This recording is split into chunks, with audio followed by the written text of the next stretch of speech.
All right, welcome back to News Channel. I'm Todd Vanderhayden. There's a new and interesting lawsuit that has been filed against Toyota. It alleges the company used eco-friendly materials in its car manufacturing, truck manufacturing, materials that attracted rodents. One of the alleged victims is a guy from Indianapolis, Indiana, who claims that squirrels are gnawing through the wires inside of his Toyota pickup truck.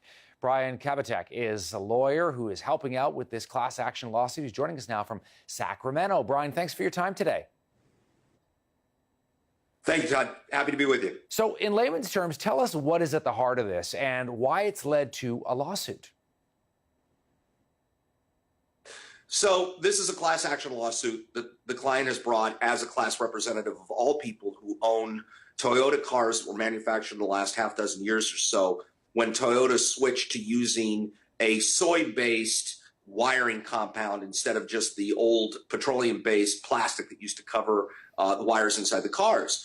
And what Toyota did was trying to make something eco-friendly. They're not the only manufacturer that did this, but unfortunately, the problem with soy is apparently it's delicious to rodents. So rodents find this in the car and they start chewing through it. And what happened with this specific client is he had less than 2,000 miles on the car. I think he had about 1,200 miles on his car. His car wouldn't start. He took it into the dealership. The dealership looked at it. They said, oh, yeah, you've had rodents chewing through your wires. Your entire wiring system has to be replaced.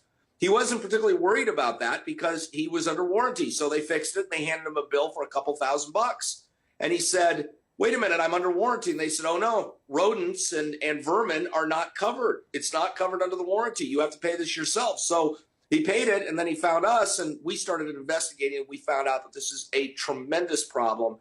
My firm alone has been receiving probably 3 phone calls a day since this became public from people that the exact same thing has happened to. So they're trying to do something eco-friendly. They're trying to do something to help the environment, but unfortunately, they're doing it in a way that they've made like a little buffet for rodents and squirrels.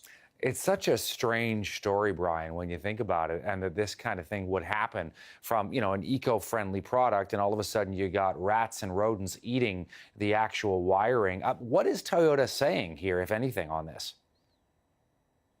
So actually, I was quite surprised about this because I thought, Toyota doesn't exactly have a crystal clear history in the last few years with their cars and their automobiles and with problems like this. And I thought this was a simple one. It's a problem. It needs to be taken care of. There needs to be a solution. My solution is anybody who's paid money out of their own pocket to fix it, pay them back and change your warranty program going forward in the future. And of course, figure out some way if you're going to use a soy-based product that it isn't attractive to rodents. And their response has been absolutely nothing. They don't respond to this. They don't respond other than to file legal papers that they're objecting to the case. And frankly, I'm a little surprised. I thought this was an easy one. I mentioned at the beginning, Brian, the gentleman from Indianapolis. How many people, though, have been through this particular problem, not only as it relates to Toyota, but you mentioned other car companies as well that have dealt with the same problem of rodents chewing the wires because of a soy-based content? So we know that there are other car manufacturers who are having this similar problem. Anecdotally, I've heard that Ford's having it, that Subaru's having it. We're actively investigating Lexus, which of course is Toyota, right? So it's the same sort of group of cases. Honda had this problem, and there is a lawsuit against them, but apparently they've come up with a compound now in their cars that doesn't make the soy-based product attractive to rodents. They put some chemical in it that keeps rodents away. Effectively like the same kind of chemical that you could find in spicy food, in chilies and things like that.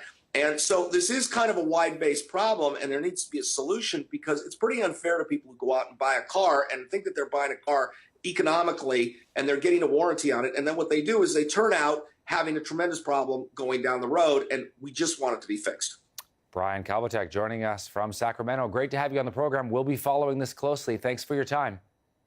My pleasure. Thank you very much, Todd.